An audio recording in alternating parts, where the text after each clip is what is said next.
Oftalmología de Argento. Capítulo 1. Aparato visual, bases anatomofisiológicas. Objetivos.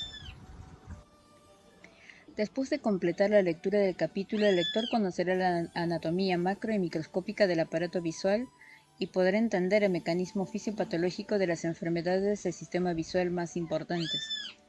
Se darán ejemplos en los que los conocimientos de ciencias básicas se aplicarán a casos clínicos. Generalidades del aparato visual, sus sistemas, funciones básicas, anatomía, histología y fisiología de los distintos componentes. El aparato visual probablemente sea una de las partes del organismo con mayor diferenciación y complejidad.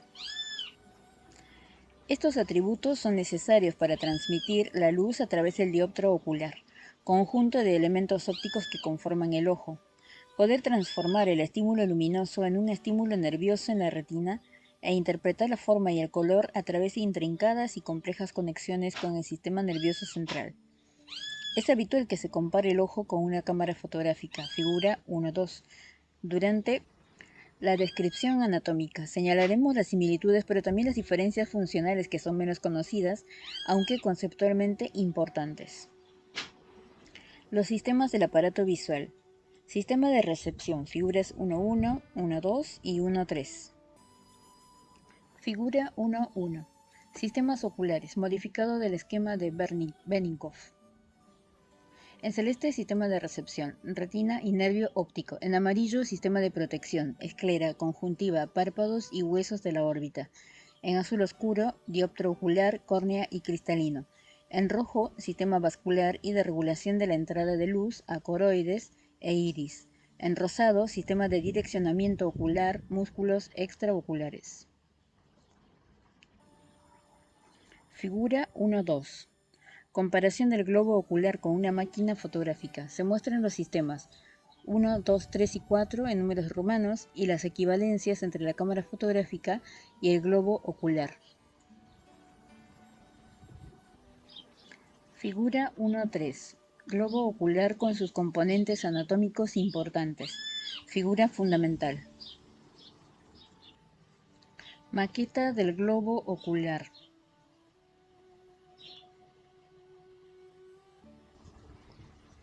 Básicamente, el elemento que capta la luz y la transforma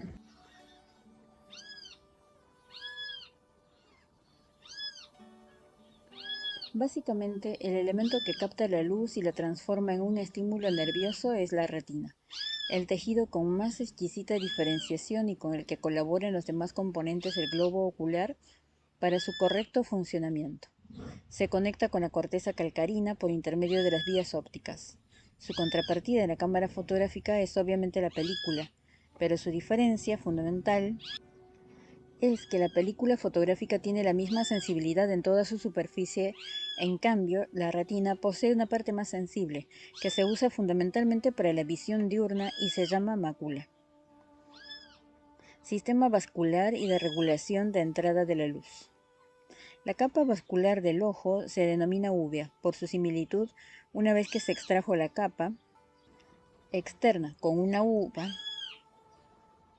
color negro azulado con un pedículo, el nervio óptico.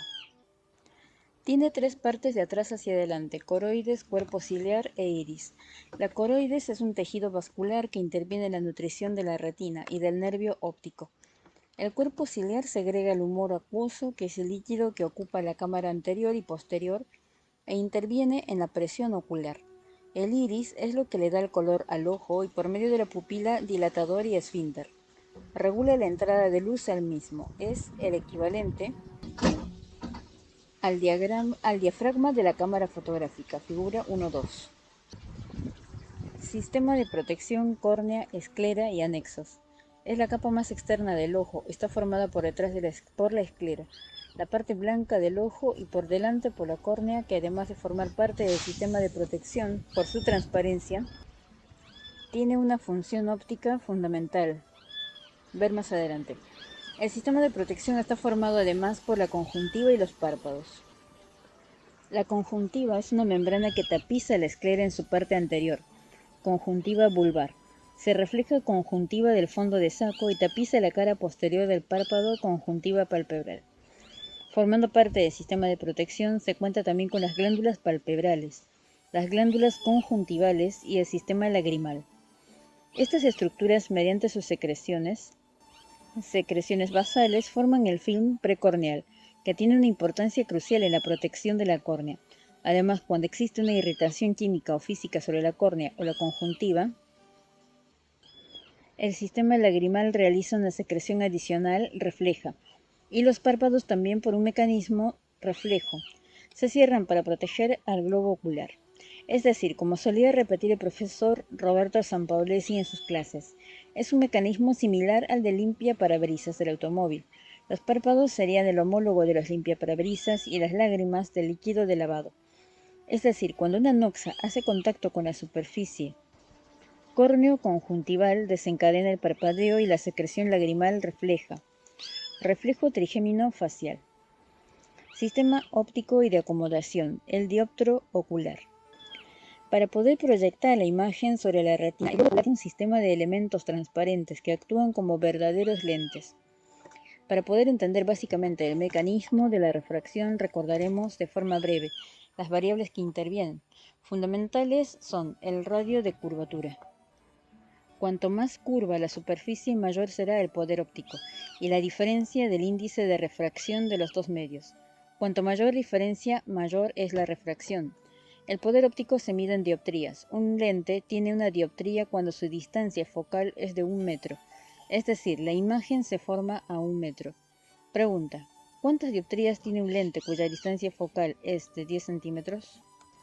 Los rayos provenientes del infinito, luego de haber atravesado los medios de refracción, hacen foco en la retina. Revisar figura 1.1.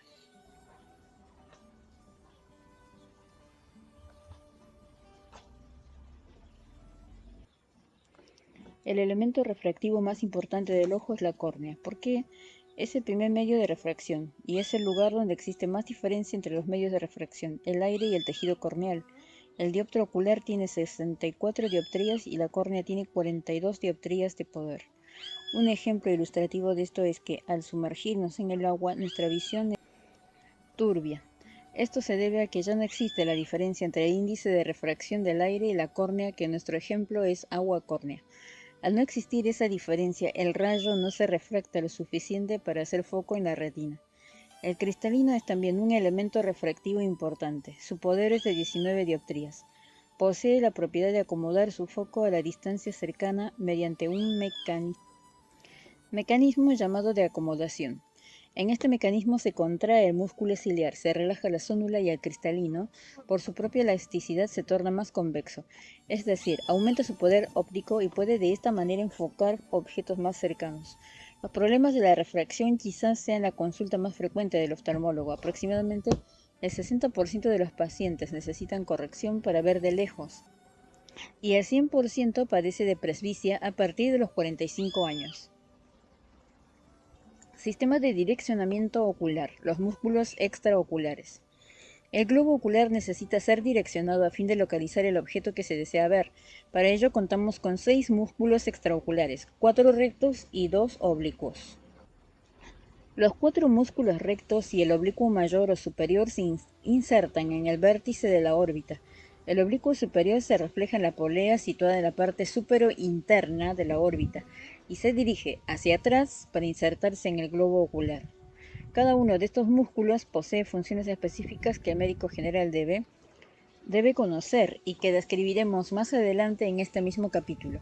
Como ya hemos visto, el sistema de recepción, la retina, funciona gracias al aporte de los otros sistemas: vascular, de regulación de entrada de luz, sistema de protección, esclero corneal, sistema de refracción, acomodación, sistema de presurización y sistema de direccionamiento, músculos extraoculares. Del funcionamiento armónico de cada uno de los componentes depende que nuestra corteza occipital reciba los estímulos que, integrados con otras funciones cerebrales superiores, determinarán la percepción visual, que es fundamental para nuestra integración al medio. La órbita. Los músculos extraoculares, anexos oculares, párpados, conjuntiva, aparato lagrimal, irrigación e inervación orbitaria. La órbita, generalidades. Caso clínico número 1. Un grupo de niños está jugando con un arco y flechas. Bruscamente uno de ellos grita y corre buscando a su madre, con la flecha clavada en la región orbitaria. Un médico general lo examina y encuentra que la flecha penetró por el párpado superior y se dirige hacia arriba, atrás y hacia adentro. Usando sus conocimientos anatómicos, describe las estructuras que la flecha pudo haber comprometido. Caso clínico número 2. Una paciente de 25 años choca con su automóvil de frente. La paciente no usaba el cinturón de seguridad y su cabeza se desplazó hacia adelante, rompiendo el parabrisas. 3 días más tarde, después de recobrar el conocimiento, se queja de doble visión. El médico de terapia intensiva la examina, encontrando el ojo derecho ligeramente desplazado hacia abajo y pérdida de la sensibilidad en la mejilla. ¿Cómo explica estos hallazgos aplicando sus conocimientos anatómicos? Las órbitas son dos cavidades situadas entre los huesos del cráneo y la cara, separadas entre sí por las fosas nasales. La cavidad orbitaria puede representarse de manera esquemática como una pirámide de 4 paredes que convergen hacia atrás. Las paredes mediales de las órbitas, derecha e izquierda, son paralelas y están separadas por la nariz. Las paredes laterales forman un ángulo de 45 grados con la pared medial. El volumen de la órbita es de 30 mililitros y el globo ocular ocupa cerca de la quinta parte. El resto está ocupado fundamentalmente por los músculos extraoculares y la grasa orbitaria. Las órbitas se relacionan con los senos frontales por arriba, los senos maxilares por debajo y los senos etmoidales y esfenoidales medialmente. Estas relaciones son importantes, pues la patología de la órbita puede repercutir en los senos, por ejemplo, traumatismos, o la patología de los senos puede repercutir en las órbitas, como es el caso de la sinusitis, figura 1.5. Senos paranasales. La cavidad orbitaria está formada por 7 huesos: frontal, cigomático, maxilar, etmoidal, esfenoides, lagrimal y palatino. Paredes orbitarias, componentes óseos, elementos vasculares y nerviosos que salen y entran de la órbita. Como dijimos anteriormente, la órbita se puede comparar con una pirámide cuyo vértice está dirigido hacia atrás y la base hacia adelante. Analizaremos pues los componentes óseos de sus 4 paredes y el margen orbitario. Figura 1.4. El techo de la órbita está formado en su mayor parte por la lámina orbitaria del hueso frontal y por detrás por una pequeña porción del ala menor del esfenoides. En la figura 1.4 se muestran los huesos de la órbita y esquema de los huesos constituyentes de cada pared. Dibujo original. Maxila superior, frontal, esfenoides, malar, unguis, etmoides, palatino.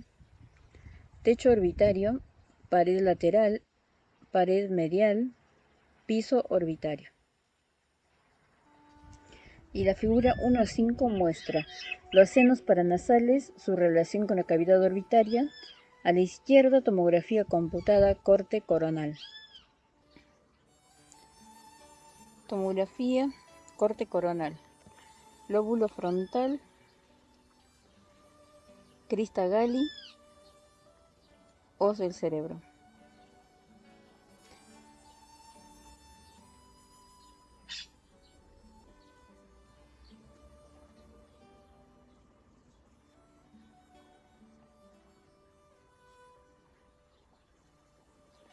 Cornete medio, cornete inferior.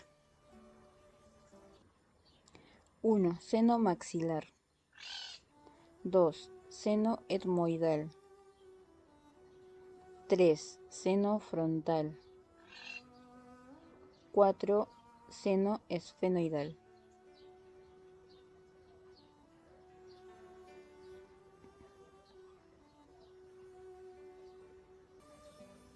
Nuevamente, 1. Seno maxilar. 2. Seno etmoidal. 3. Seno frontal. 4. Seno esfenoidal.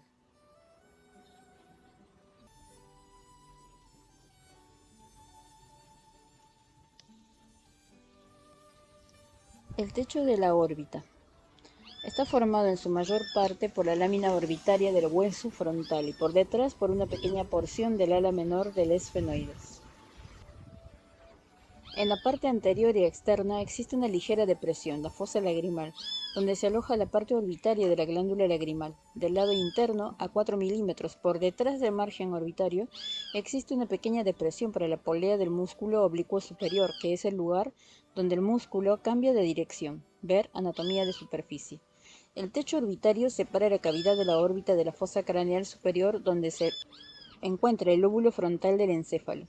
El piso orbitario. El piso de la órbita es el techo del seno maxilar. Está compuesto por tres huesos, el maxilar, el cigomático y el palatino. El surco infraorbitario atraviesa el piso de la órbita y se transforma en un canal que se exterioriza debajo del margen orbitario en el hueso maxilar. Nota clínica. El piso de la órbita es delgado y puede fracturarse por un traumatismo, produciéndose hipoestesia de la cara, por lesión del nervio infraorbitario, atrapamiento del músculo oblicuo inferior y o recto inferior en la fractura y velamiento del seno por acumulación de sangre y o exudados. La pared lateral. Es la pared más gruesa. Está formada por dos huesos, el cigomático, superficie orbitaria, y el ala mayor del esfenoides. Pared medial. Es una pared muy fina. Está formada por cuatro huesos: la apófisis frontal del hueso frontal, el lagrimal, la placa orbitaria del etmoides, que es la parte más delgada de la pared y está en relación con los senos etmoidales, y en la parte posterior el cuerpo del esfenoides. En la parte anterior de la pared media está el surco lagrimal, donde se aloja el saco lagrimal. El surco lagrimal está formado por la apófisis frontal del hueso frontal por delante y el hueso lagrimal en su parte posterior. El margen orbitario. En su parte superior está formado por el hueso frontal.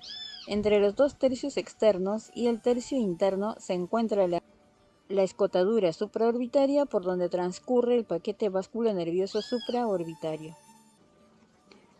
El margen inferior está formado en la parte externa por el hueso cigomático y el tercer superior. El margen lateral, el más fuerte, está formado por la apófisis frontal del hueso cigomático en la parte inferior y la apófisis cigomática del frontal por arriba. El margen medial está formado por arriba por la apófisis maxilar del frontal y por debajo por la cresta lagrimal del proceso frontal del maxilar superior.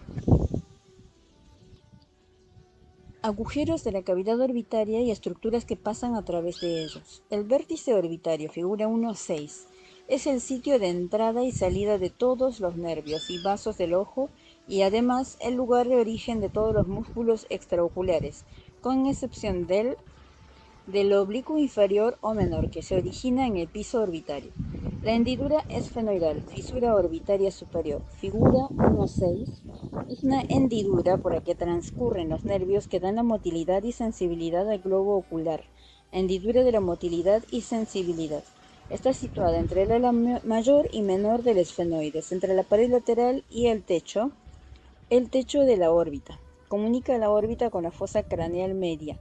El tendón común de inserción de los músculos rectos, anillo de Zinn, es un engrosamiento del periósteo. La parte correspondiente al origen del recto lateral divide a la hendidura esfenoidal en una parte superior por donde pasan el patético, cuarto par, el nervio frontal y el nervio lagrimal. Para recordar desde dentro hacia afuera, pasta frola. Pasta patético. Frontal, la lagrimal. La vena oftálmica superior pasa por la parte más externa de la hendidura. Dentro del anillo de Zinn pasa la división superior e inferior del motor ocular común y el nervio nasociliar. El canal óptico, canal de la visión, está situado en el ala menor del esfenoides. Comunica la fosa craneal media con la órbita. Por él pasan el nervio óptico y la arteria oftálmica, que está rodeada por el plexo simpático. La hendidura esfenomaxilar, hendidura orbitaria inferior, está situada entre el ala mayor del esfenoides y el maxilar. Comunica la fosa pterigo-palatina e infratemporal con la cavidad orbitaria. Por ella transcurre el nervio maxilar, que cambia de nombre a infraorbitario, y la vena oftálmica inferior. Contenido de la órbita. El globo ocular está situado en la parte anterior de la órbita, más cerca del techo y de la pared lateral que de la medial. Mide 24 milímetros de largo y se reconocen en su anatomía un polo anterior, uno posterior y líneas meridionales y ecuatoriales. Cápsula de Tenon. La fascia del ojo, cápsula de Tenon, es una membrana fina que envuelve el globo ocular. En la parte anterior está firmemente adherida a la esclera, 1,5 milímetros por detrás de la unión córneo-escleral. La cápsula de Tenon es atravesada por los músculos y se refleja en ellos. Los rectos mediales y laterales tienen expansiones aponeuróticas que están insertadas al hueso cigomático y lagrimal. Estas expansiones limitan el movimiento del ojo y se denominan ligamentos restrictivos, check ligaments. Caso clínico número 1, resolución. Una radiografía antero-posterior y lateral del cráneo del niño muestra que la punta de la flecha ha atravesado el techo de la órbita, formado por el hueso frontal, que aquí es muy delgado, el seno frontal, las meninges, comprometiendo también el lóbulo frontal. Caso clínico número 2, resolución.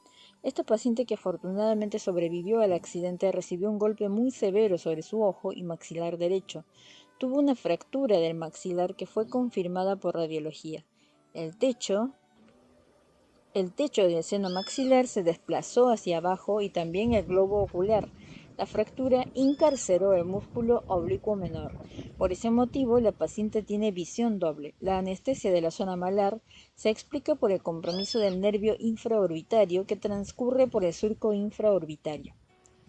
Lo importante del contenido orbitario. Paredes de la órbita. Techo. Frontal, ala menor del esfenoides. Pared lateral, apófisis orbitaria del malar, ala mayor del esfenoides. Pared medial, apófisis orbitaria del maxilar superior, ungis etmoides, ala menor del esfenoides. Piso, maxilar superior, palatino. Elementos salen y entran de la órbita: agujero óptico, nervio óptico, arteria oftálmica, hendidura esfenoidal. Dentro del anillo de zinc, motor ocular común, motor ocular externo, naso ciliar. Fuera del anillo de zinc, patético, frontal, lagrimal. Figura 1.8. Vértice de la órbita. Se observa la hendidura esfenoidal dividida por la expansión aponeurótica del recto lateral, RL. Formación del anillo de zinc. Se observan los elementos que pasan por dentro del anillo de zinc, la división superior e inferior del motor ocular común, tercer par en números romanos, el nervio nasociliar NC y el nervio motor ocular externo, 6 en números romanos. Por fuera del anillo transcurren al nervio patético, el nervio patético, 4 en números romanos, el frontal F y el lagrimal L. RI recto inferior, RS recto superior, RM recto medio, OS oblicuo superior y EPS elevador del párpado superior. Los músculos extraoculares.